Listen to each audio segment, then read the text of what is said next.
Hello everyone, welcome to sleepy classes. हम आज discuss करेंगे 7th क्लास की एनसीईआरटी का चैप्टर नंबर 7। लेकिन उससे पहले ना आपको हल्का सा आइडिया हम दे देते हैं कि भाई ये ना पार्ट 3 ऑफ 1 चैप्टर है। हम कर रहे थे कि भाई कैसे from 6th century to 10th century अलग अलग जो किंगडम्स हैं वो भरकर सामने आते हैं।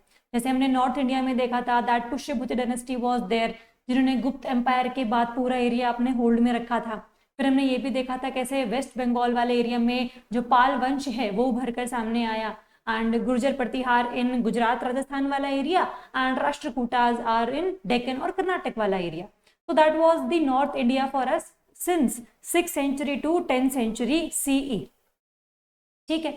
अब इसके अलावा हम लोगों ने डेक्कन वाला एरिया भी देखा था जिसमें हम लोगों ने चालुक्यास की बात की थी, हम लोगों ने पल्लवास की बात की थी। इसके अलावा पांड्यास और चोलास का भी हमने देखा था कि भी कैसे लिटरेचर में, कैसे आर्ट में इनका बहुत ज्यादा कंट्रीब्यूशन रहा है। कैसे नटराज की जो मूर्ति है वो चोल जो राजा है उनकी देन है। धीरे धीरे उनको पल्लवों ने भी अडॉप्ट किया एंड अल्टीमेटली काफी ज्यादा जो आर्किटेक्चर या आर्ट है उस टाइम पर डेवलप हो रही थी। कैसे लिटरेचर में भी काफी सारी चीजें उभर कर सामने आई, कई सारे हम लोगों ने पोएट्स और राइटर्स का भी नाम देखा था।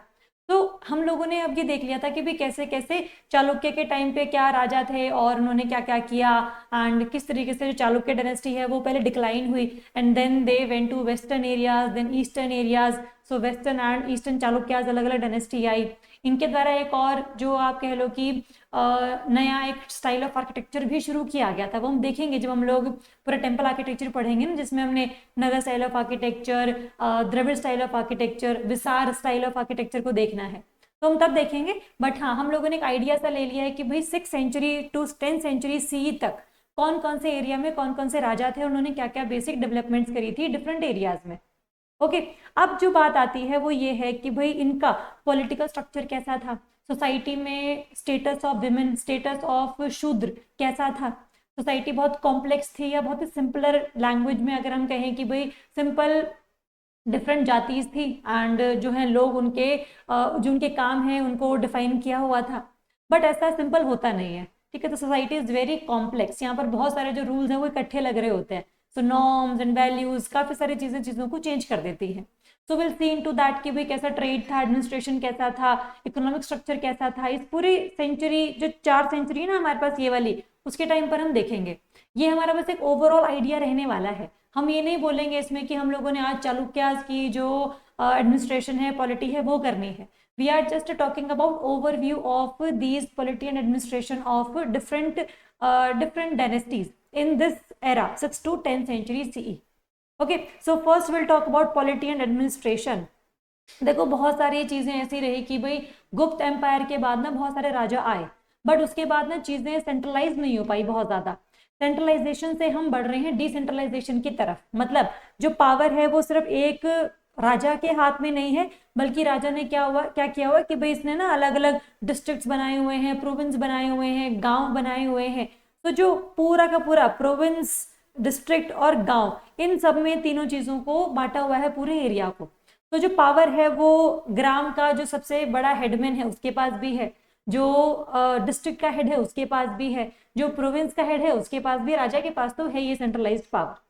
ठीक है। So that is called your decentralization कि भाई चीजें जो है काफी ज्यादा किंगडम्स में पहली बात तो बटी। अगर एक बड़ा किंगडम है तो भी पावर जो डिसेंट्रलाइज्ड है, और अगर एक बहुत बड़ा राज्य नहीं है तो भी छोटे छोटे जो किंगडम्स हैं वो भरकर सामने आ रहे हैं। That is why we are calling them decentralized kingdoms. ठीक है।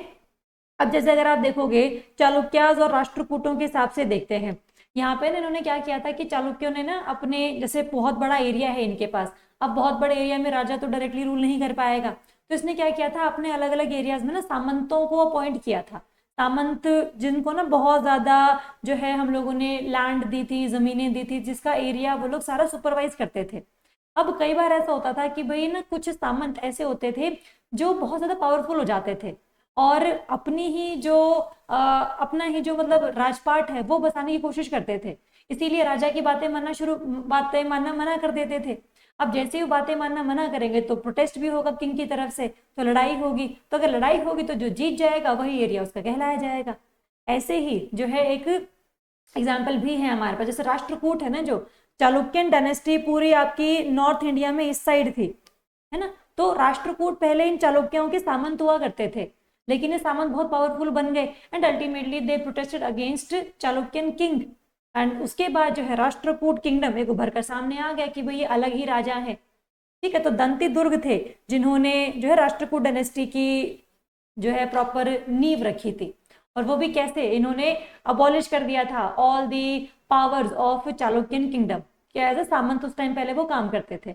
सो that's how the situation was. ठीक है, तो सामंत रखने ही पड़ते थे, ऐसी बात नहीं कि राजा जो है पूरे एरिया में खुद ही कब्जा करके सारा रूल कर लेगा, नहीं, आपको अपनी टीम रखनी पड़ेगी, तो वो टीम में सामंत भी होंगे तो उनको रखना ही पड़ना था। They led many armies and manage local administrations.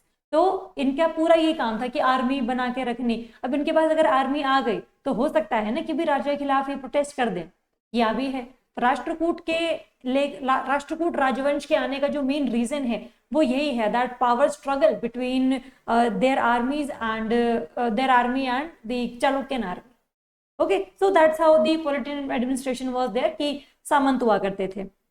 अब इसके आगे भी अगर आप देखोगे तो अलग अलग एरियाज जो हैं वो बटे होते थे। पहले आते हैं आपके प्रोविंसेस जिन्हें हम कहते हैं भुक्ति या राष्ट्र। सबसे बड़े हैं, मतलब प्रॉपर एक बड़ा एरिया है राष्ट्र। ठीक है, राष्ट्र कह लो, भुक्ति कह लो। इसके नीचे और आते हैं डिस्ट्रिक्ट्स जिन्हें हम कहते हैं मंडल्स। मंडल्स भी आप इन्हें कह सकते हैं या फिर इन्हें आप सिंपल डिस्ट्रिक्ट भी कह सकते हैं। और इसके बाद आता है आपके विलेजेस या फिर जिसको आप ग्राम कह सकते हैं। ठीक है, और हर लेवल पे जो है अलग अलग ऑफिशियल्स हैं जो एडमिनिस्ट्रेशन का काम कर रहे हैं, जो रेवेन्यू कलेक्ट करने का काम कर रहे हैं, जो टैक्स लगा रहे हैं या कलेक्ट कर रहे हैं। तो everybody has their own responsibilities. इससे क्या होता है ना कि चीजें सुपरवाइज करनी, मैनेज करनी ईजी हो जाती हैं, क्योंकि हर किसी को अपने काम पता है और आपके पास छोटा ही एरिया है गवर्न करने के लिए, एडमिनिस्टर करने के लिए, so that can easily be done. Okay, so that's how the Samants were appointed and these areas were classified or categorized into multiple categories.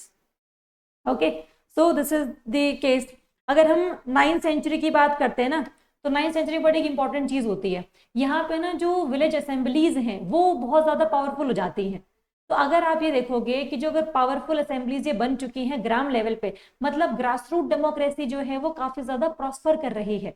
तो जो लोग हैं जो अल्टीमेटली उस जगह पे रह रहे हैं, they are making rule for their own goods, है ना। तो इसीलिए हम कहते हैं कि भाई 9th सेंचुरी के आसपास ना काफी सारे जो असेंबलीज हैं वो राइज करती हैं। और ये हमें पता लगता है 10th सेंचुरी की इंस्क्रिप्शन मिली है हमें चोल एम्पायर के टाइम की एट उत्तरामेरूर। ठीक है, उत्तरामेरूर जिसको आप ये बोल सकते हैं, जिसमें ये दिखाया गया है कि भाई सभा में जो ग्राम सभा वाला एरिया है उसमें लोगों को सिलेक्ट करने का जो क्राइटेरिया है वो क्या हुआ करता था।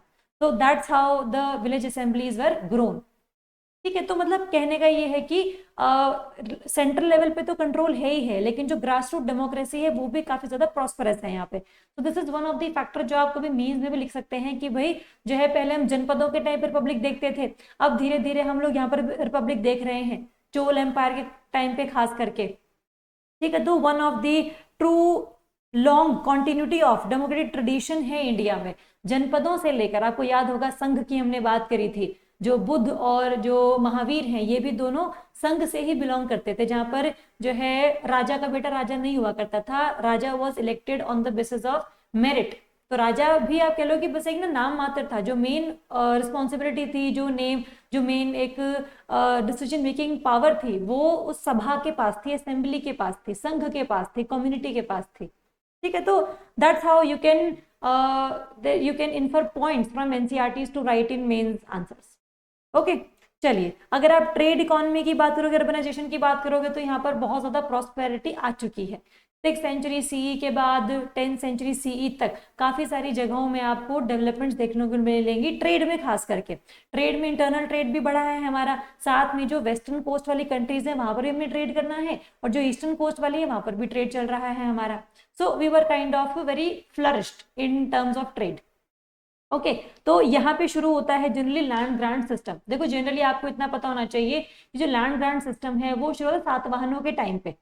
ठीक है, धीरे धीरे वो गुप्त एम्पायर के लोगों ने भी अडॉप्ट कर लिया, तो कि जो लैंड ग्रांट है वो हम लोगों ने दान में दे दी है, जमींदारों को दे दी है। गुप्ता एम्पायर के टाइम पे तो ये भी आया था कि भाई हम लोगों ने जो प्रीस्ट हैं उनको ही ये पूरी लैंड दे दी है, जो टेम्पल बनाएंगे यहाँ पे, टेम्पल को सुपरवाइज करेंगे, तो पूरी जो एरिया है वो आपका है, टेम्पल को बिलोंग करेगा। आपको ध्यान रखना है स्टार्टिंग में स्टार्ट हुआ है सातवाहनों के टाइम पे land grant system, but institutionalization of these land grants की भाई प्रॉपर पूरा control, physical, judicial, administrative, everything was under these, जो भी लोग आपने अपॉइंट किए हैं फॉर दीज लैंड्स। सातवाहनों के टाइम पे बस ये था कि बस रेवेन्यू कलेक्ट करने का जो अधिकार है वो आपको था, बाकी लैंड जो है वो सरकार की, मतलब राजा की ही रहेगी। तो सिर्फ रेवेन्यू के लिए आपको लैंड ग्रांट दी जा रही है। तो इतना डिफरेंस आपको पता लगेगा कि भाई how land grant system changed from Satavahana to ultimately Gupta empire. Okay, तो एक तो ये चीज, तो लैंड ग्रांट सिस्टम गुप्तास के टाइम पे एक्सपैंड किया बहुत ज्यादा। जो किंग्स हैं, चीफ हैं, रॉयल आर्मी के लोग हैं, उनको लैंड दी जाती थी, उन जो वो है वो इंडिविजुअल्स को लैंड देते थे, so दैट जो है गवर्नेंस हो सके, बढ़िया रिलीजियस एस्टेब्लिशमेंट हो सके, and they created a new class of land holders. पहले सिर्फ राजा के पास काफी सारी लैंड हुआ करती थी, बट अब जो है जितने भी राजा हैं या मर्चेंट्स हैं या जो भी रॉयल लोग हैं, वो सारी जो जमीनें हैं वो अलग लोगों को दे रहे हैं, जो कि अलग लैंड होल्डर्स बनेंगे, लैंड लॉर्ड्स बनेंगे। तो लैंड ग्रांट सिस्टम की बात आपने ध्यान रखनी है। And they also suggested powerful intermediaries. अब मान लो कि मेरे नाम पे किसी ने 75 एकड़ या 100 एकड़ जमीन कर दी, इतनी अमाउंट मिलती थी, पहले जमीन हुआ करती थी बहुत ज्यादा, जमीन अभी भी इतनी है, लेकिन अब काफी सारी जगहें जो ऑक्यूपाई हो चुकी हैं, पहले काफी सारी चीजें नहीं थी, तो सिर्फ जंगल ही जंगल, लैंड ही लैंड हुआ करती थी। तो उस टाइम पे अगर इतनी सारी जमीनें किसी एक को आपने दे दी, तो वो इकलौता तो नहीं संभाल पाएगा, तो वो आगे भी किसी और को दे देगा to just maintain the land. तो वहां पर आते हैं आपके इंटरमीडियरीज, जमींदार, कि भाई मैं अकेला तो इतने पे खेती नहीं कर पाऊंगा, मैंने आपको ये लैंड जो है वो लीज पे दे दी है, आप इसके ऊपर खेती करो, लेबर को रखो, जो भी रेवेन्यू आप कलेक्ट करोगे यहाँ से उसमें से जो कुछ हिस्सा है वो आप मुझे दे देना। So that's how the land grant system work. So powerful intermediaries जो है वो उभर कर सामने आते हैं। अब इतनी ज्यादा अगर लैंड ग्रांट दे दी गई है लोगों को, तो अब उस लैंड पे कल्टीवेशन तो करनी पड़ेगी, एग्रीकल्चर तो करनी पड़ेगी। तो एग्रीकल्चर करने के लिए आपको चाहिए है इरिगेशन, आपको चाहिए बढ़िया फैसिलिटीज। तो इरिगेशन शुरू होती है यहाँ पे, क्रॉप डाइवर्सिटी आएगी यहाँ पे। अगर आप सिर्फ चावल होकर सिर्फ चावल नहीं उगा रहे, आप चावल के साथ आप गेहूं भी उगा रहे हो, गेहूं के साथ आप जो दालें हैं वो भी उगा रहे हो, तो काफी सारी चीजें हैं जो आप डाइवर्सिफाई कर रहे हो।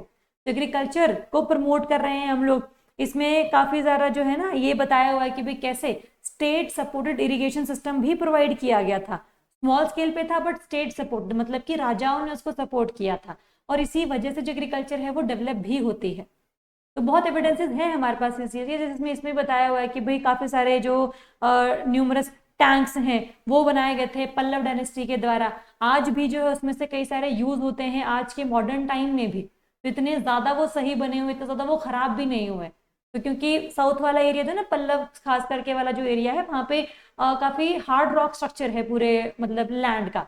तो अगर आप उसमें जैसे कटिंग वगैरह करते हैं ना, जैसे गड्ढा वगैरह खोदते हैं, तो पानी जो है ना सीप नहीं करता नीचे अंडरग्राउंड वाटर के रूप में, तो वो ऊपर ही रहता है। अदरवाइज अगर आप नॉर्थ इंडिया में जाओगे, जैसे पहाड़ों में पानी सीप कर जाता है, तो ऐसा रॉक स्ट्रक्चर नहीं है वहां पे, इसीलिए टैंक इरिगेशन काफी ज्यादा फेमस है साउथ इंडिया में। नॉर्थ इंडिया में अगर आप आओगे तो you will find more canal irrigation, more handpump irrigation, ठीक है, क्योंकि यहाँ पे ना लैंड वैसी नहीं कि टैंक बनाए जाए, रिजर्वायर्स बनाए जाए बड़े लेवल पे, क्योंकि रॉक स्ट्रक्चर वैसा है। ठीक है, तो मतलब एक तो ये है कि पल्लवों ने बनवाए थे। काफी इंस्क्रिप्शंस ये बताती हैं कि भाई कई लोगों ने जो कुएं भी बनवाए हैं, पॉन्ड्स बनवाए हैं, टैंक बनवाए हैं, जिससे कि डोनर का सोशल स्टेटस जो है वो बढ़ता था, कि भाई आपने जो है ये कुआं बनवाया है, ये सबके लिए इसमें से जो है पानी आप ले सकते हैं। तो इससे क्या होता था ना कि आपका स्टेटस सोशली काफी बढ़ता था, कि भाई आपको लोग जानते थे कि भाई आपने जो है वो कुआं बनवा के लोगों की हेल्प करी है। तो दैट्स हाउ इंस्क्रिप्शंस में लिखा हुआ है ये सब। सिर्फ राजा ही नहीं बल्कि जो लोग हैं वो भी काफी सारा काम करते थे। ठीक है, अब अगर मान लो कि आपकी एग्रीकल्चर काफी प्रॉस्परस हुई, इरिगेशन भी बढ़िया हो चुकी है, क्रॉप डाइवर्सिफाई भी हो चुकी है, फूड सिक्योरिटी भी है आपके पास, ट्रेड भी बढ़िया चल रहा है, तो अब जो है ना बेसिकली जो इंडस्ट्रीज हैं वो भी ग्रो करेंगे जो एग्रीकल्चर बेस्ड है ना। तो जैसे क्राफ्ट इंडस्ट्रीज हैं, एग्रो बेस्ड क्राफ्ट इंडस्ट्रीज हैं, तो ये सब भी जो है काफी ज्यादा ग्रो करेंगी, खास करके इन टर्म्स ऑफ कैश क्रॉप्स। आपने कॉटन लगाया, आपने इंडिगो लगाया, आपने जो है मल्टीपल जो है क्रॉप्स लगाई, जिसको आप लोगों ने बेचा, फूड क्रॉप नहीं है वो, खाया नहीं है आपने उसको, तो उससे क्या होगा ना कि कॉटन टेक्सटाइल धीरे धीरे बढ़ना शुरू हो जाएगा। तो पहले हम तो फूड सिक्योरिटी तो ले लें कम से कम कि भाई हमारे पास चावल और गेहूं है खाने के लिए, उसके बाद ही we go to cash crops, that's the common sense है ना, कि पहले खाने का जुगाड़ कर लेते हैं, उसके बाद देखेंगे इंडस्ट्रीज ग्रो करनी है कि नहीं करनी है। तो उस टाइम पर 6th century to 10th century आपको ये सब मिलेगा, that food crops plus cash crops दोनों ही आपको काफी मल्टीपल अमाउंट्स में मिलती थी। ओके इसके अलावा मार्केट भी फ्लरिश कर रहे हैं, ट्रेड सेंटर्स भी बढ़िया बन रहे हैं, जो स्मॉल ट्रेडर्स हैं वो लोकल एरिया का ट्रेड देख रहे हैं, जो बड़े मर्चेंट्स हैं वो फॉरेन ट्रेड भी देख रहे हैं। ठीक है, तो मतलब ऐसा है कि एक जो रिस्पॉन्सिबिलिटी है वो ऐसे मतलब डिलीनिएट की हुई है।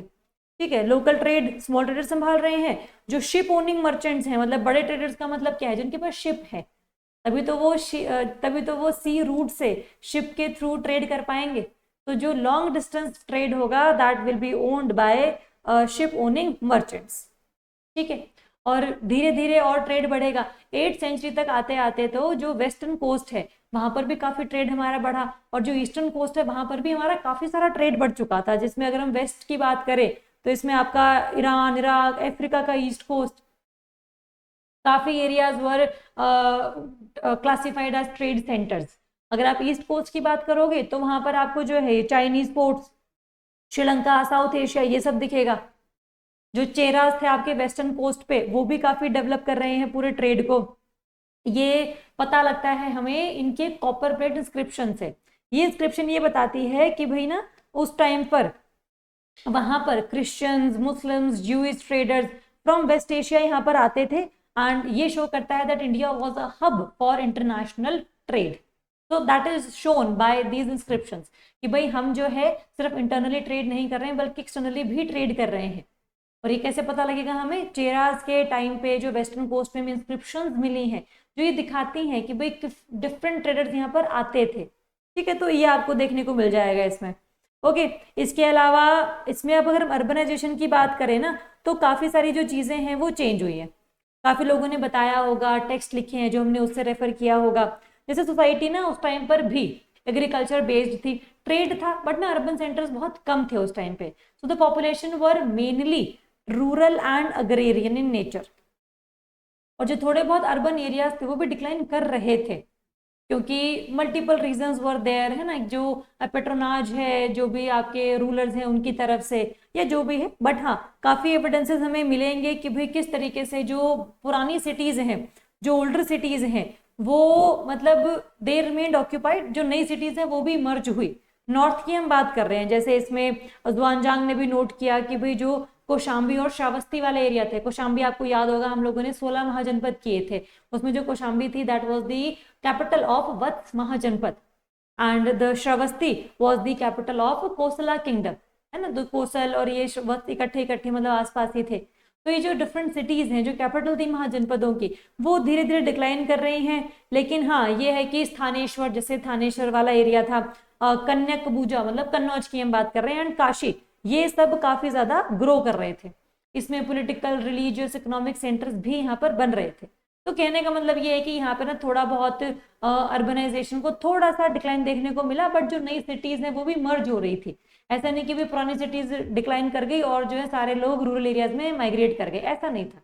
अर्बन एरियाज डिक्लाइन कर भी रहे हैं तो जो नई सिटीज हैं वो हमारी डेवलप कर रही हैं। So that's how the 6th to 10th century का पीरियड वाज देयर। और यहाँ पर ना हम एक बात का ध्यान रखना कि हम पूरे इंडिया की बात नहीं कर रहे हैं कि starting from Kashmir to Kanyakumari to Assam to ultimately Gujarat वाला एरिया, हम पूरे इंडिया की बात नहीं कर रहे हैं, बट हम ओवरऑल बात कर रहे हैं। सोसाइटी में सिस्टम ऐसा ही था। ठीक है, नॉर्थ में भी अलग हो सकता है, साउथ में हल्का सा वेरी कर सकता है, बट ओवरऑल जो आइडिया है वो यही था हमारा कि ऐसे गवर्नेंस का पैटर्न जो है हमें देखने को मिलता है।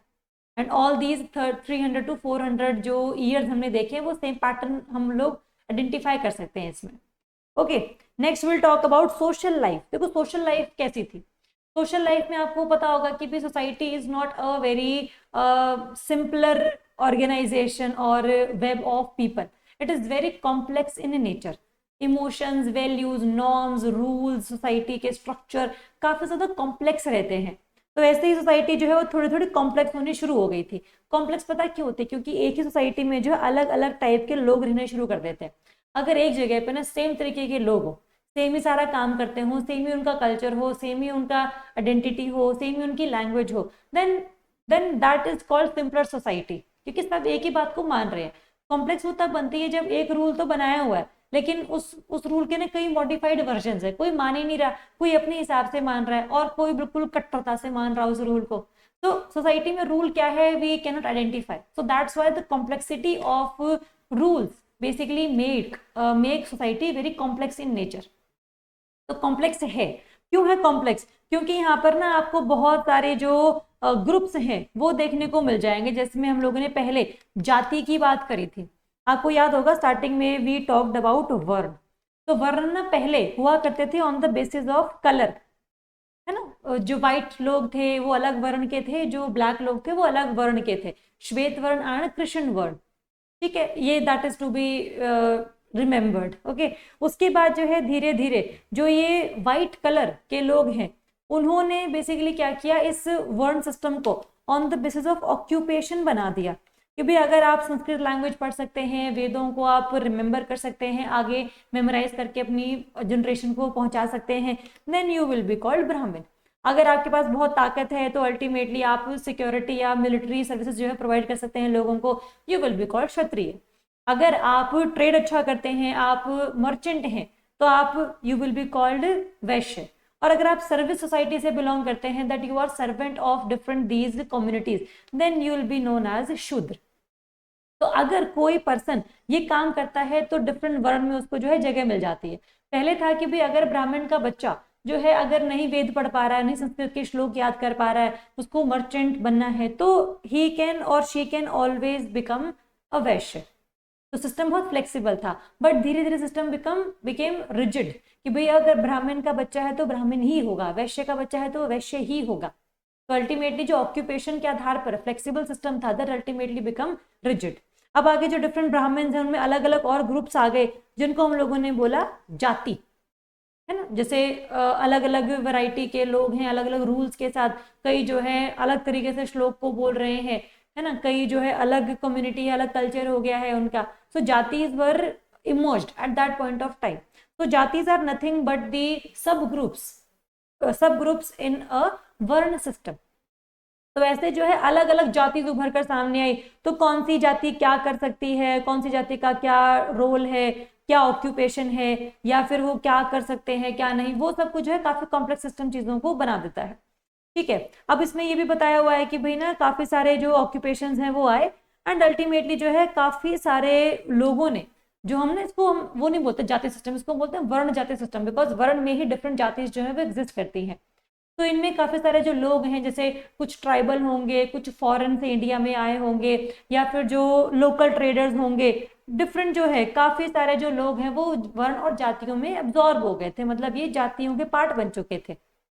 ठीक है, तो हम जैसे कहते हैं ना कई बार जो अभी जो आज के ट्राइबल लोग हैं, मे बी वो पहले हिंदूज हुआ करते हो, now they are basically very backward and living in forests, and one thinker was G S Ghurye who called them as they are called backward Hindus, कि भाई इनको मेन स्ट्रीम में लेकर आना हमारे लिए जरूरी है, क्योंकि पहले ये हिंदू थे, बस इनकी जो है थोड़ा सा पिछड़ गए हैं, ये एवोल्यूशन में आगे नहीं चल पाए हैं। तो इस तरीके से काफी सारे जो लोग हैं वर्ण और जातियों में बट गए हैं, एक तो ये चीज आपने ध्यान रखनी है। अब इसके अलावा ना ये भी है कि भाई जो वर्ण और जाति सिस्टम है वो अलग अलग एरियाज में अलग अलग तरीके से बिलीव किया जाता था। अगर आप नॉर्थ इंडिया की बात करोगे तो मे भी बहुत ज्यादा रिजिडिटी हो वहां पे, साउथ में जाओगे तो मे भी रिजिडिटी ना हो, हाइपोथेटिकल वे में हम बात कर रहे हैं। ठीक है, तो काफी ज्यादा यहाँ पर चेंजेस हैं रीजन टू रीजन। इसमें ना जैसे बताया हुआ है कि जैसे पाल थे, जैसे बंगाल, वेस्ट बंगाल वाले एरिया में जो काकातियाज हमने देखे थे, वारंगल जो आंध्र प्रदेश वाला एरिया है, ये जो दो डायनेस्टीज हैं इनके जो सोर्सेस हैं वही दिखाते हैं कि भाई वर्ण और जाति जो है they were flexible rather than rigid. Rigid नहीं था कि ब्राह्मण का बेटा ब्राह्मण ही बनेगा, वैश्य की बेटी वैश्य ही बनेगी, ऐसा नहीं था। Systems were kind of flexible, flexible था उस टाइम की हम बात कर रहे हैं। ठीक है, इसके अलावा जो है among other rulers were originally Shudras.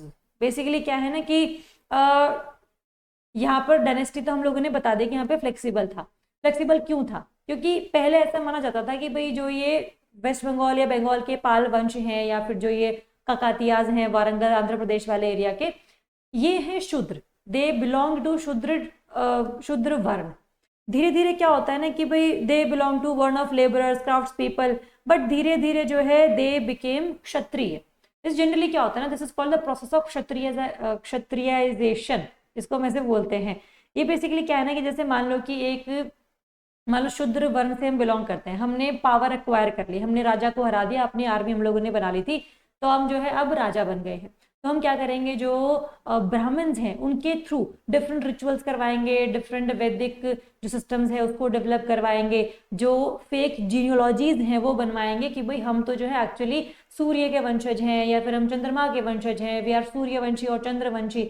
ऐसे करते करते जो है मतलब हम अपने आप को क्षत्रिय घोषित करवा देंगे, क्योंकि जो है जनरली जो ब्राह्मण, क्षत्रिय, वैश्य, ये तीन जो वर्ण हैं इनकी ज्यादा रिस्पेक्ट सोसाइटी में एज कम्पेयर टू शूद्र। तो शूद्रों के द्वारा रूल होना कोई पसंद नहीं करता था, इसीलिए they had to take that decision कि भाई हम जो है क्षत्रिय अपने आप को अल्टीमेटली बना लेते हैं। तो that is called the process of kshatriyaisation. ठीक है, तो दैट्स कॉल्ड कि भाई फ्लेक्सिबल है, फ्रॉम शूद्र टू क्षत्रिय बन सकते हैं विद द हेल्प ऑफ ब्राह्मण एंड डिफरेंट जीनियोलॉजीज। ओके, तो ये तो ध्यान रखेंगे पाल और काकातियास का। इसके अलावा अस्पृश्य जो टर्म है उसको भी देखा गया इन सारे टेक्स्ट में। अस्पृश्य मतलब अनटचेबल, जिसको हम कहते हैं दैट इट इज इम्प्योर। और ये भी देखा गया था कि जो जुआनजांग आए थे, ह्यूआनसांग आपको याद होंगे हर्षवर्धन के टाइम पे अलग अलग सिटीज में वो घूमे थे, उन्होंने भी बताया कि भाई हाँ मैंने भी देखा है कि भाई जो है ये जो लोग हैं इनको लोग टच नहीं करते हैं, दे आर कॉल्ड अनटचेबल्स, जिसमें बुचर्स, फिशर्स, डांसर्स, एग्जीक्यूशनर्स, है ना, स्कवेंजर्स एंड सो ऑन, ये सब जो है काफी सिटी के बाहर वाले पेरिफेरी में रहते हैं, they do not live inside और सेंटर ऑफ द सिटी, है ना। तो ये सारी चीजें, और इनके जो घर हैं वो भी उनके जैसे छोटी वॉल्स हैं या फिर काफी ज्यादा मतलब स्लम सा एरिया में वो रहते हैं। So the life was not that easy in terms of, अगर हम शूद्रास की बात करें तो ये बताता है कि भी सोसाइटी किस तरीके से चेंज हो सकती थी अगर आपके पास पावर है तो। अगर पावर नहीं है तो शूद्र can not and can never change it's social और हायरार्किकल स्टेटस इन अ वर्ण सिस्टम। इतना ज्यादा रिजिडिटी अब आ चुकी है इसमें, ठीक है। Without power it is not possible, ठीक है। इसके अलावा जो है काफी सारे जो अब इसमें ये भी बताया गया कि भाई अगर इतने ज्यादा दिक्कतें हैं कि शूद्रों को उनके अधिकार नहीं मिल रहे हैं या जो भी सिस्टम है, तो प्रोटेस्ट क्यों नहीं हो रहे हैं। प्रोटेस्ट तब होता है when you know that these are your rights और ये आपसे छीने जा रहे हैं। जब आपको यही आइडिया नहीं है कि यार मेरे ये अधिकार थे और मुझसे छीने जा रहे हैं, तो आप प्रोटेस्ट नहीं करते, you just accept the fact. Because उस टाइम पे क्या था ना, दैट दिस सिस्टम, ब्राह्मण, क्षत्रिय, वैश्य एंड शूद्र, this system was made by God. तो अगर आप किसी भी चीज को डिवाइन स्टेटस दे दोगे ना, तो people do not challenge that because it is against the will of God कि भाई आप इसको चैलेंज करें, और भगवान से पंगा कोई लेना नहीं चाहता। इसीलिए अगर आप किसी भी सिस्टम को भगवान का नाम दे दोगे ना कि भगवान ने बनाया है, then people respect that order, चाहे उसमें जो है उनके अधिकार ही क्यों ना छिन रहे हो। इसमें भी ये बताया गया कि वो उस टाइम पे प्रोटेस्ट होते नहीं थे, क्योंकि जितने भी वर्ण और जाति थे आपस में ना इंटरडिपेंडेंट थे। जो ब्राह्मण हैं, जो क्षत्रिय हैं, जो वैश्य हैं, उनके यहाँ पर शूद्र काम करते हैं, शूद्रों को ये दोनों तीनों जो वर्ण हैं ये खाने पीने की चीजें, इनके जरूरत का सामान देते थे। तो kind of interdependency was there, इसीलिए प्रोटेस्ट भी नहीं थे and they were living in harmony. ये ध्यान रखिएगा, ठीक है। लेकिन धीरे धीरे भक्ति मूवमेंट आएगा कि भाई ये जो जाति सिस्टम है, जो धर्म में एक सिस्टम उभर कर सामने आ रहा है, ये बहुत ही अलग है, ये बहुत ही गलत है, क्योंकि बहुत लोगों को उनके अधिकार नहीं मिल रहे हैं। देन अल्टीमेटली भक्ति मूवमेंट विल स्टार्ट, और जो है भगवान की भक्ति करने वो सिखाएं कि भगवान ने जो स्टेटस है वो नहीं दिया है आपको, दैट यू आर अनटचेबल। तो धीरे धीरे चीजें आएंगी वो वाली, बट हम देखेंगे। बट हाँ ये है कि जो है इकोनॉमिक लेवल पे तो आपस में डिपेंडेंट थे, सोसाइटी वाइज ना भी हो but economically they were dependent, and that's why system was kind of harmonious in nature. Okay, let's have an example of Kayastha. आपने सुना होगा कायस्थ कास्ट के बारे में। जो कायस्थ है ना, वो पहले जैसे क्लर्क्स या स्क्राइब्स थे, अकाउंटेंट टाइप से, है ना। तो they initially professional group open to different word, कि भाई अगर किसी को क्लरिकल काम आता है, अकाउंटेंसी का काम आता है, लेखा जोखा लिखना आता है, they are considered to be the ancestors of Chitragupta. जैसे जो यमराज के यहाँ पे प्रॉपर पूरा अकाउंटेंसी मेंटेन करते थे, तो ये काइंड ऑफ दैट क्लेरिकल काम की हम बात कर रहे हैं, तो that is mythological part attach to this caste. But हाँ, कि कोई भी जो पर्सन अगर ये वाले काम कर सकता है तो that person can become Kayastha. धीरे धीरे जो है 10th सेंचुरी में ये जाति बन गई, क्योंकि यहाँ पे पता क्या हुआ कि बहुत सारे जो ब्राह्मण हैं, जो नॉन ब्राह्मण सरनेम वाले लोग हैं, जैसे वासु, घोष, दत्त, दम, ये सब जो है कायस्थ बन गए, जिससे कि हुआ क्या ना कि एक प्रॉपर कास्ट बन गई। इसमें ब्राह्मण्स भी हैं, इसमें नॉन ब्राह्मण्स भी हैं, but they are just clerks, है ना। मतलब वो एक ऑक्यूपेशन के आधार पर ये पूरी जो कास्ट है वो डेवलप हुई, एक जाति बनी है ये। और इन्होंने फिर बाद में जो है काफी ज्यादा अपने ही within the group marriages करी, एंडोगेमी का परफॉर्मेंस किया। Endogamy is to marry within their own caste so that the purity of caste can be maintained. तो एंडोगेमी के थ्रू जो है क्षत्रिय जो कायस्थ जाति है वो भरकर सामने आती है। सो दैट्स हाउ जाति कैन बी फॉर्म्ड।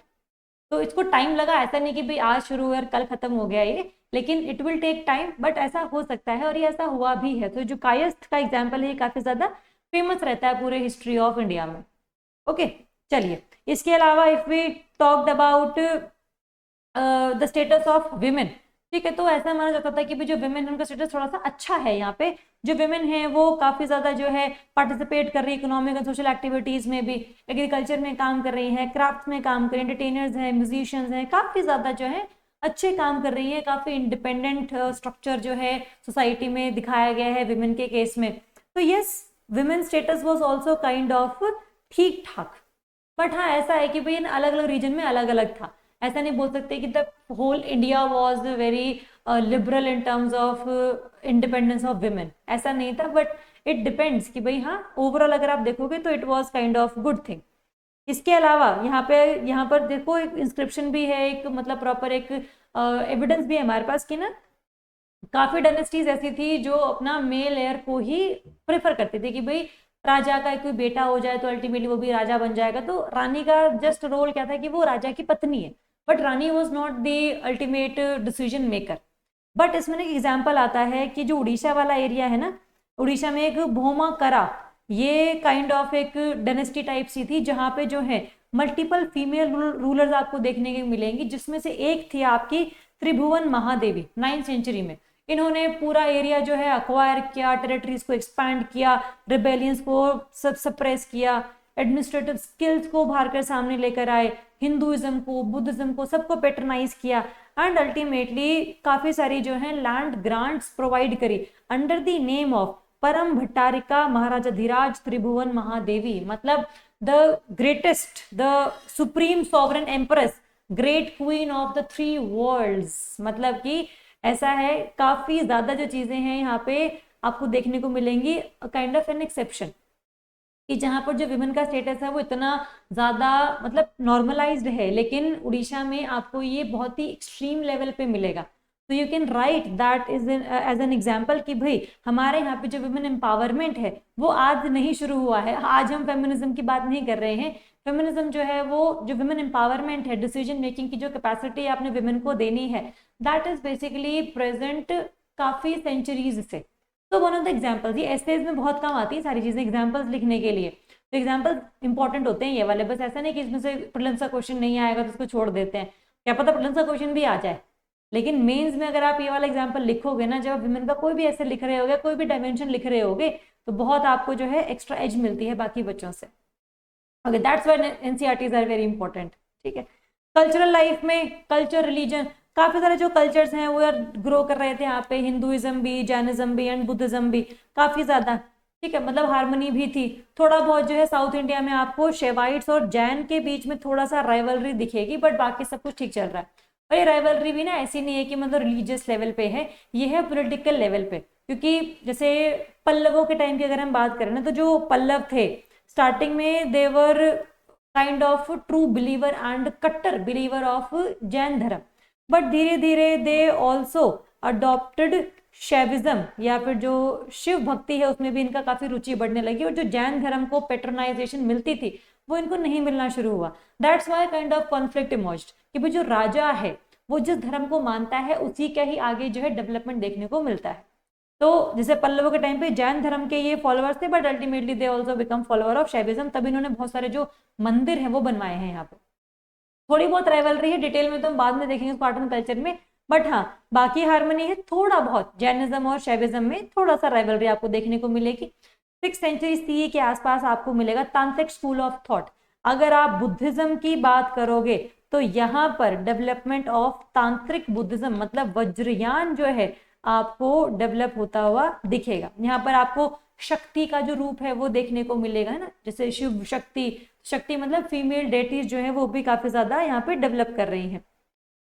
ओके, एक तो ये चीज, तो तांत्रिसिज्म जो है, बुद्धिज्म वज्रयान जो है वो पाल जो है वेस्ट बंगाल वाले एरिया में, उनके शासन में काफी ज्यादा ग्रोथ देखने को मिलती है इसकी।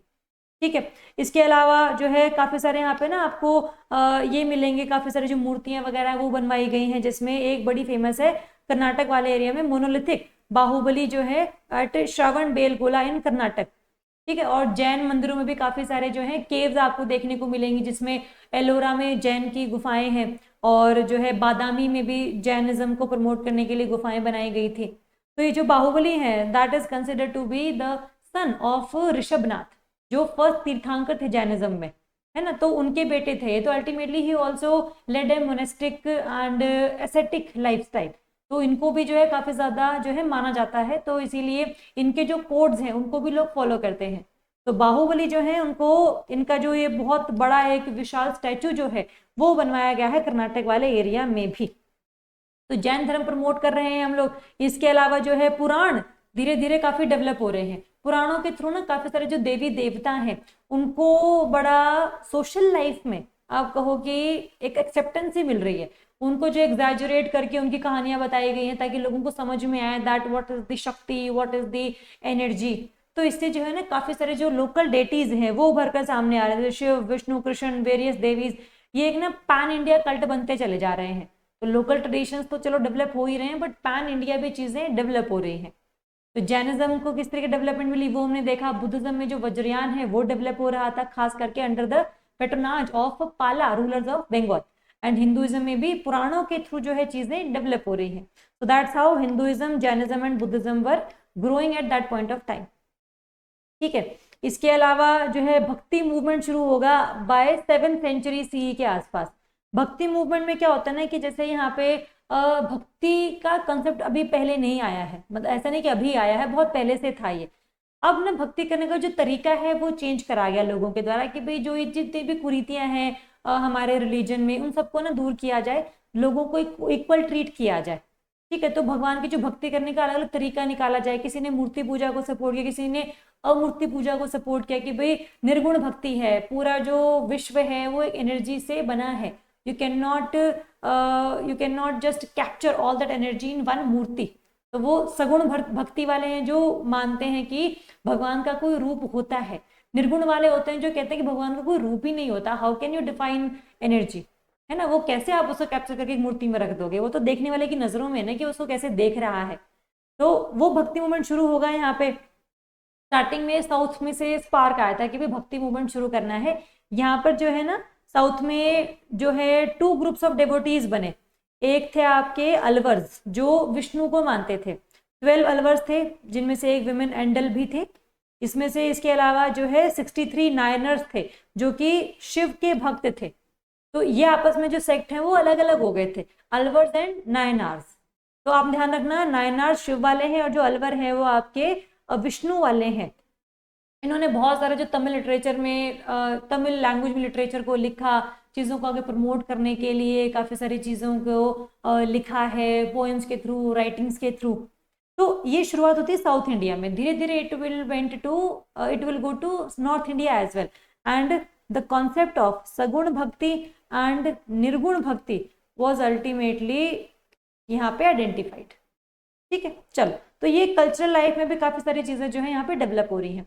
इसके अलावा ना आपको यहाँ पे वो भी मिलेगा, डिफरेंट मैथमेटिशियंस एंड एस्ट्रोनॉमर्स। हम लोगों ने आपको एक चीज और कराई थी, मैंने आपको आर्यभट्ट करवाए थे। आर्यभट्ट की बुक आर्यभट्टीय में काफी सारे सिद्धांत उन्होंने लिखे थे, है ना। हम लोगों ने जो है और सारे जो डेवलपमेंट से गुप्ता एम्पायर के टाइम पे जो साइंटिस्ट हुआ करते थे उनकी बात करी थी। हमने ये भी देखा था कि भाई कैसे जो है आर्यभट्ट ने सिर्फ जीरो का कॉन्सेप्ट दिया था, लेकिन जो जीरो की वैल्यू है या जीरो का सिंबल है that was given by Brahmagupta. We discussed about that. तो ऐसे ही ना डिफरेंट मैथमेटिशियंस भी हुए हैं, जिसमें सबसे पहले आपके ब्रह्मगुप्त, ये 6th सेंचुरी सीई के आसपास हैं। इनका जो काम है वो 7th सेंचुरी सीई में आपको काफी ज्यादा देखने को मिलेगा। ब्रह्मगुप्त नाम से जाने जाते हैं। इन्होंने मैथमेटिक्स और एस्ट्रोनॉमी में काफी अच्छा काम किया। इन्होंने लिखी ब्रह्मस्फुट सिद्धांत, ये बहुत इंपॉर्टेंट है, जिसमें इन्होंने अरिथमेटिक ऑपरेशंस की बात करी कि विद जीरो, जैसे what is a plus zero is equals to a minus zero is equals to a multiplied by zero is zero. तो ये सब जो अरिथमेटिक ऑपरेशंस हैं विद जीरो, ये वो लोग ये लेकर आए थे। नेगेटिव फ्रैक्शंस जो है a minus a plus a, ये इन्होंने आइडेंटिफाई किया था। Fractions a divide by b, ये सब भी ये लोग लेकर आए थे। तो मैथमेटिक्स में काफी सारा जो रोल है वो ब्रह्मगुप्त का रहा है यहाँ पे, and that's why he is considered to be the founder of modern algebra. इनके बहुत सारे कामों को पर्शियन में, लैटिन में ट्रांसलेट किया गया एंड अल्टीमेटली ये अरब वर्ल्ड में पहुंचा, अरब वर्ल्ड से फिर यूरोप तक पहुंचा। तो इस तरीके से जो है मैथमेटिक्स के फील्ड में काफी बड़ा एक जो नाम है वो भारत का रहा इन टर्म्स ऑफ ब्रह्मगुप्त, ये ध्यान रखेंगे, ठीक है। इसके अलावा भास्कर 1 भी इंपॉर्टेंट है, ठीक है। ये भी बहुत ही ब्रिलियंट मैथमेटिशियन एस्ट्रोनॉमर थे उस टाइम पे, जिन्होंने ट्रिग्नोमेट्री पे काम किया था। ट्रिग्नोमेट्री के सारे different sine theta cos theta के रूल्स दिए थे। और जो आर्यभट्टी है, जो आर्यभट्ट ने लिखी थी, उसकी भी है ना कमेंट्री है, ये लेंथी कमेंट्री की, भाई ऐसा ऐसा क्यों बोला उन्होंने, इसके पीछे के क्या रीजन है। So all the reasons were given by this Bhaskar 1। फिर है आपके वृहंक। जो वृहंक है ये फेमस है वृहंक फाइबोनाची सीक्वेंस की वजह से। अब ये फाइबोनाची सीक्वेंस क्या है ये हम मैथ में पढ़ेंगे, नहीं पढ़ेंगे तो भी हमारा कोई सिलेबस में कुछ घटेगा नहीं, बट आपको पता होगा दैट सीक्वेंस इज वृहंक फाइबोनाची। एक तो ये महावीर हुए हैं, एक जैन स्कॉलर है, ये वर्धमान महावीर नहीं दूसरे महावीर हैं ये। तो ये तो राष्ट्रकूट किंग जो अमोघ वर्ष नृपतुंग थे, उनके कोर्ट में रहते थे, है ना। अमोघ वर्ष काफी इंपॉर्टेंट है, जिन्होंने कवि राजमार्ग बुक को भी लिखा है ना। तो उनके कोर्ट में थे ये। और ये पहले ऐसे वो थे एस्ट्रोनॉमर या मैथमेटिशियन जिन्होंने मैथमेटिक्स के रूल ना दिए थे इंडिपेंडेंट ऑफ एस्ट्रोनॉमी। मतलब ना बाकी सब ने मैथमेटिक्स के रूल लगाए डिस्टेंस बिटवीन अर्थ एंड सन निकालने के लिए, ये पहले ऐसे थे जिन्होंने ना काफी ज्यादा इंडिपेंडेंट ऑफ एस्ट्रोनॉमी होकर मैथमेटिक्स के जो है वो रूल दिए हैं, ठीक है। तो काफी ज्यादा एक तो ये, इसके अलावा जो है ये सारे साइंटिस्ट तो हमने देखे, जैसे भास्कर 1, वृहंक, ब्रह्मगुप्त, इन सब के साथ साथ ना आर्यभट्ट और जो है बृहत सिद्धांत जिन्होंने लिखी थी, है ना। तो वो सारे जो है बड़े इंपॉर्टेंट हैं हमारे लिए। Okay, so this is the cultural and scientific life. हम लोगों ने उस पूरी डायनेस्टी के टाइम की social life, cultural life, political administration and this scientific जो है सिस्टम सारा पढ़ा। अब जो है बात करते हैं कि इस सोसाइटी वाले एरिया में 6 to 10 सेंचुरी में क्या कोई फॉरेन इन्वेजन्स भी हुए थे। जैसे हम लोगों ने पहले देखा था कि भाई इंडो ग्रीक्स आए थे 3rd सेंचुरी BC में, फिर कुषाण आए थे, है ना, फिर आपके पहले फिर शक आए थे, फिर कुषाण आए थे। ऐसे करते करते we had multiple invasions at that point of time. अब जो है इस टाइम पे 6th से लेकर 10th सेंचुरी तक क्या कोई इन्वेजन हुए हैं, तो आंसर इज यस। एक इन्वेजन है आपका हुणों का इन्वेजन, हुण, ठीक है। एक है आपका अरबिक इन्वेजन, अरब्स इन्वेजन। ये 2 इन्वेजन जो है काफी ज्यादा मतलब कह लो शॉर्ट लिव्ड है, इंडिया में बहुत ज्यादा स्ट्रॉन्ग होल्ड नहीं बना पाए, बट फिर भी 30-40 साल जो ईच जो है इन्होंने यहाँ पर मतलब राज करके देखा है। अगर आप फॉरेन इन्वेजन की बात करोगे, सबसे पहले हम देखेंगे हुण चैलेंज। हमने जब गुप्त एम्पायर का डिक्लाइन किया था, देन वी डिस्कस कि गुप्त एम्पायर ने पहली बात तो स्कंदगुप्त के बाद ना कोई बढ़िया रूलर नहीं आया, कोई एफिशिएंट रूलर नहीं आया। दूसरा आपको देखने को मिलेगा कि जो फॉरेन इन्वेजन है हुणों के थ्रू, वो काफी ज्यादा जो है टेरिटरी को अक्वायर कर रहा है, डिक्लाइन कर रहा है, जो हमारी हार्मनी क्रिएट हो रखी थी, तो उस वजह से भी जो गुप्ता एम्पायर है इट डिक्लाइंड, ठीक है। अभी जो इन्वेजन है जैसे हुण जो है बेसिकली कहाँ से आए हैं, they originating from Central Asia in 4th century.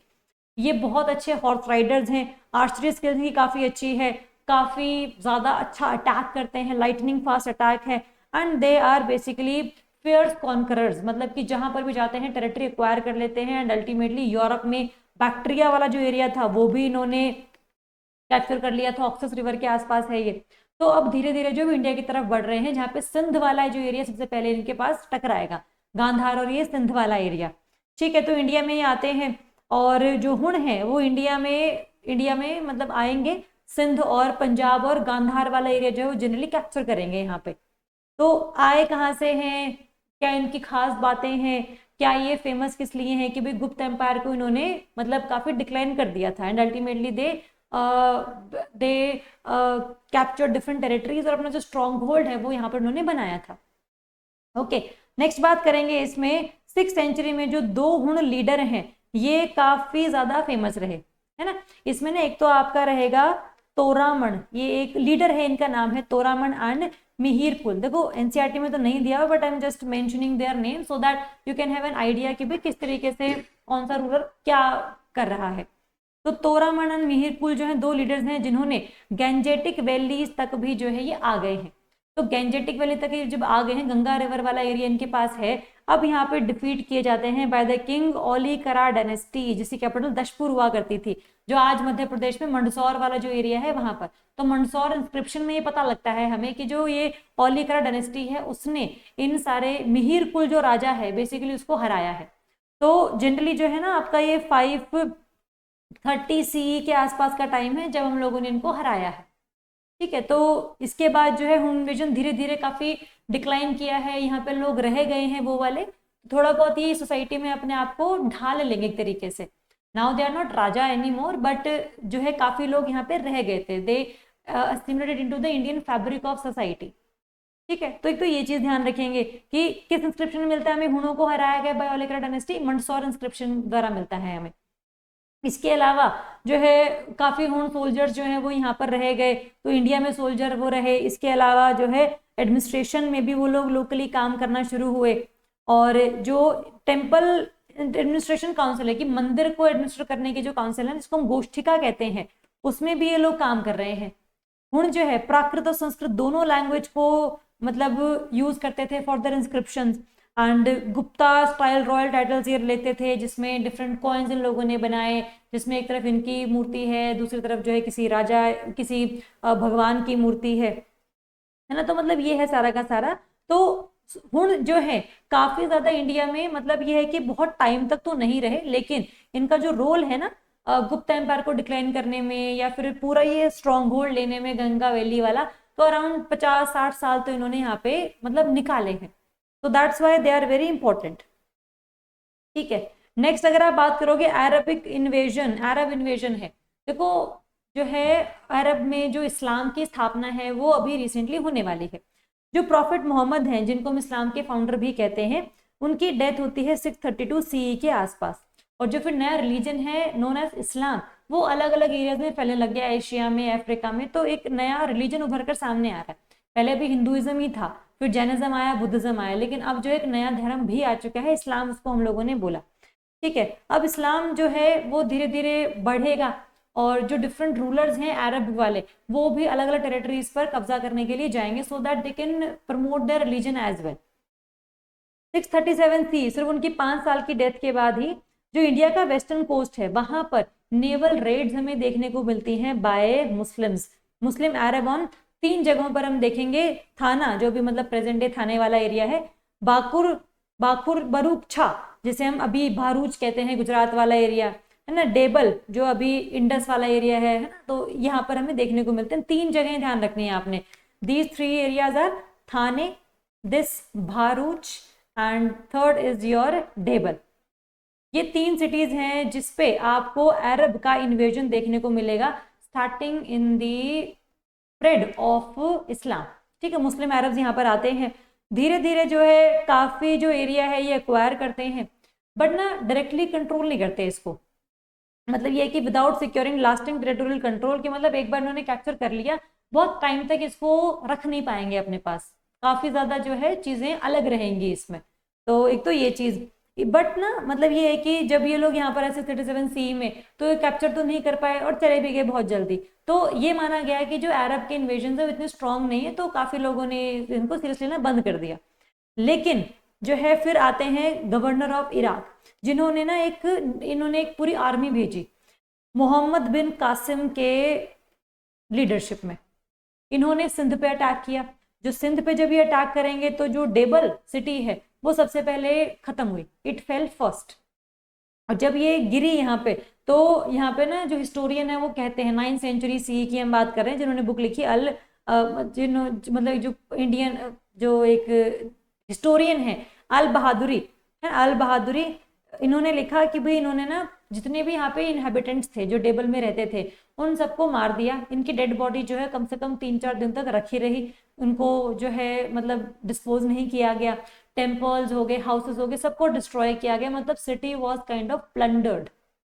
और ऐसा है कि भाई अकॉर्डिंग टू चचनामा, एक 13th सेंचुरी जो Persian rendering of an older Arabic account है, मतलब कि अरेबिक अकाउंट था उसका 13th सेंचुरी में पर्शिया में उसको ट्रांसलेट किया गया था, उससे पता लगता है हमें दैट जो बिन कासिम था डिक्लेयर्ड टू ढाहर, जो किंग ढाहर थे, मतलब जो आप कह लो कि जब ये डेबल को इन्होंने अक्वायर कर लिया है ना ये वाला एरिया, फिर ये बढ़ते हैं आगे अरोर वाले एरिया में जो कैपिटल थी उस टाइम पे, जहां पर किंग डाहर थे, उनको हराया। और उनके बारे में लिखा कि I consider it my bounden duty to carry on this religious war, कि भाई जितने भी अल्लाह को नहीं मानते हैं, जितने भी जिहादी हैं, उन सबको मारना हमारा ड्यूटी है, हमारा कर्तव्य है। That was basically written under this Persian translated account of Arabic account, है ना। तो इससे पता लगता है हमें हल्का सा कि किस तरीके से जो अरेबिक इन्वेजन है वो इंडिया में स्टार्ट हुआ। ठीक है, धीरे धीरे इंडिया में फिर इस्लाम भी आ जाएगा। अब जितने भी इस्लाम में कुरीतियां आई, जैसे काफी ज्यादा जो है वायलेंस हो गई, ये सब तो बोला ही नहीं गया था, तो अब इसको थोड़ा सा ठीक करने के लिए सूफी मूवमेंट भी आएगा। जैसे हिंदुइज्म में जो बुराइयां थी उसको ठीक करने के लिए भक्ति मूवमेंट आया, अब जो इस्लाम में बुराइयां उसको ठीक करने के लिए सूफी मूवमेंट चलेगा। सूफिज्म जिसकी हम बात करेंगे, डिफरेंट सेंट आएंगे जो नॉन वायलेंट और जो है नॉन वायलेंस तरीके से अल्लाह को याद करने का तरीका बताएंगे। बट हाँ ये है कि दिस इज बेसिकली मोहम्मद बिन कासिम का हल्का सा अकाउंट कि इन्होंने किस तरीके से जो है कैप्चर किया एंड अल्टीमेटली इनकी प्रॉपर जो कर्तव्य जिन्होंने बताया उसके बारे में हल्का सा पता लगता है हमें। ठीक है, लेकिन हाँ ये है कि काफी ज्यादा अब जब लड़ रहे थे, बैटल हो रही थी, तो ultimately he was killed by an arrow and ultimately उसकी जो आर्मी है वो भी खत्म हो गई थी। तो हुण जो अरेबिक इन्वेजन है वो धीरे धीरे यहाँ से भी जा चुका था, तो ये जितने भी एरियाज थे वो दोबारा से रिकैप्चर कर लिए गए थे by Indian Raja and Indian rulers. Okay, so this was your Arabic and your हुण इन्वेजन। ठीक है, इसके अलावा जो है यहाँ पर चचनामा जो रिकॉर्ड्स हैं वो भी ये क्या दिखाते हैं कि भाई जो किंग डाहर हैं, जब वो उनकी डेथ हो गई थी तो उनकी जो क्वीन थी उन्होंने भी फिर आगे जो है लड़ाई लड़ी थी, बट जब धीरे धीरे बैटल काफी ज्यादा ये हो गया कि वो तो जीत ही नहीं सकते हैं, then ultimately she self immolated herself, खुद को उन्होंने आग लगा ली और अल्टीमेटली जो है और सारी लेडीज के साथ पूरा अपने आप को आग लगा लिया, सो दैट जो है जो इज्जत वगैरह है, जो मतलब जो परंपरा वगैरह है वो चलती रहे। ठीक है, तो मतलब ताकि उनके जो दुश्मन जो राजा है उनके हाथों में ना चले जाए, तो that's why they self immolated themselves, सारे लेडीज ने ऐसा किया। और इसके अलावा जो है ये भी ये बोला गया कि जितना भी ट्रेजर इस पूरे राजमहल का है वो सब जो सोल्जर्स हैं आपस में बांट लेना, इसीलिए एक तरीके से आपने और अच्छे से लड़ना है, so that the territory can be secured, और जो इसके बदले आपको जो इनाम है वो भी हम लोग देकर जा रहे हैं। तो that's how the kind of ना अकाउंट है, जैसे लड़ाई चल रही है दो एरियाज के बीच में, जहां पर एक अरब्स हैं और दूसरे हमारे यहाँ पे लोकल रूलर्स हैं, है ना। किंग डाहर की हम बात कर रहे हैं रोर वाले एरिया में। ठीक है, इसके अलावा जब कासिम की डेथ होती है तो अगेन वही सारी चीजें जो हम लोग दोबारा से रिक्वायर कर लेते हैं। तो एक तो ये, फिर बाद में अरब्स भी हार नहीं मानते हैं, ये भी दोबारा आते हैं, राजपुताना जितना भी एरिया है मालवा वाले एरिया में उसको कैप्चर करते हैं, बट बहुत टाइम के लिए कैप्चर नहीं कर पाते, तो धीरे धीरे जो है ना अरेबिक इन्वेजन हमारे यहाँ से चली जाती है। तो इसमें एक इंस्क्रिप्शन भी है जो ये दिखाती है दैट गुर्जर प्रतिहार जो किंग नागभट्ट हैं उन्होंने जो है crushed the large army of powerful Mlechchha king. अब मलेच्छा ना किसी किंग का नाम नहीं है, Mlechchha is basically a term जो उनके लिए रेफर की जाती है जो थोड़ा सा वो लैंग्वेज बोलते हैं जो हमें समझ में नहीं आती है ना, तो या फिर हकला के बोलते हैं या फिर जो बात बोल रहे हैं वो समझ में नहीं आ रही है, so that term is basically use for these people and also they don't follow वैदिक कल्चर, और फॉरनर्स के लिए जनरली यूज होती थी। ठीक है, तो इस तरीके से जो है धीरे धीरे चीज़ें, मतलब अरेबिक इन्वेजन हुआ, काफ़ी ज़्यादा स्ट्रॉन्ग होल्ड रहा इनका, काफ़ी वायलेंट रहा, सप्रेशन रहा रिबेलियंस वगैरह का, बट अल्टीमेटली जो है काफ़ी पीस इस्टेब्लिश यहाँ पर हुई। तो हल्का सा आपको देखना है कि कैसे कैसे हम अभी लाइफ जी रहे थे और कैसे कैसे इन्वेजन्स भी हम लोगों ने झेले। ओके, तो ये बात ध्यान रखनी है। इसके अलावा जो एक सुलेमान है 9th सेंचुरी के अरब मर्चेंट हैं, जिन्होंने भी अपने बारे में अपनी जो बुक्स वगैरह हैं जो लिखी हैं, उसमें भी लिखा है कि भाई जो गुर्जर प्रतिहार के किंग थे, है ना, तो मतलब वो अनफ्रेंडली टू अरब्स थे, इनसे इनकी नहीं बनती थी ऑब्वियसली, तभी इनसे लड़ रहे हैं, जैसे नागभट वन की बात कर रहे हैं जनरली। तो एक तो ये बोला उनके लिए, ये बोला गया कि भाई इनके पास ना बहुत बढ़िया आर्मी थी, तभी वो जो है अरब्स को हरा पाए। इससे पता लगता है कि भाई जो आर्मी है वो काफी स्ट्रांग थी इंडिया वाले रूलर्स की भी, डिफरेंट डिस्क्रिप्शन से। ठीक है, अब जो अरब इन्वेजन है वो हम लोगों ने डेक्कन वाला एरिया, राजपुताना वाला एरिया तो देखा, बट जो है ना काफी ज्यादा इनका जो एडवांस है वो कश्मीर वाले एरिया में भी रहा।